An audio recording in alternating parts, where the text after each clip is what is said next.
السلام علیکم عزیز طلبہ، امید ہے آپ سب خیریت سے ہوں گے۔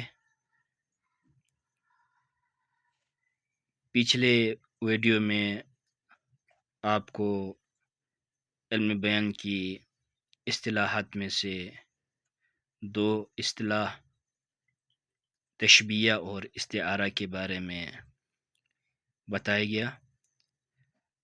آج مجاز مرسل پڑھیں گے ہم۔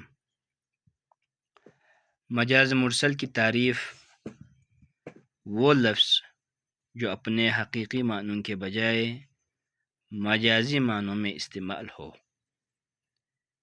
اور اس کی حقیقی اور مجازی معنوں میں تشبیہ کا کوئی تعلق نہ ہو، مجاز مرسل کہلاتا ہے۔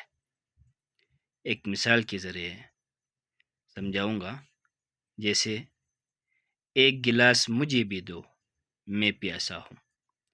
یہاں آپ دیکھیں، گلاس حقیقت میں دیکھا جائے گلاس ایک برتن کا نام ہے، یہ حقیقی معنی ہے۔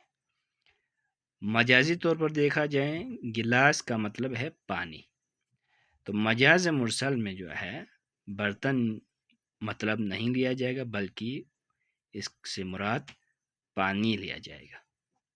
اسی طرح اس نے ساری پلیٹ کھا لیا، یہاں پر پلیٹ کھانے والی چیز تو نہیں ہے، پلیٹ ایک برتن کا نام ہے، لیکن یہاں پر مطلب لیا جائے گا، معنی لیا جائے گا، پلیٹ کا مطلب ہے کھانا۔ تو میں صرف روزانہ آپ کو صرف 2-2.5 منٹ کا جو ہے 2.5 منٹ کی جو ویڈیو بنا کے بھیج رہا ہوں، ضرور دیکھنا۔ آج کے لیے اتنا کافی ہے، کل انشاءاللہ مجاز مرسل کے استعمالات ہم پڑھائیں گے آپ کو۔ کل تک کے لیے اللہ نگہبان۔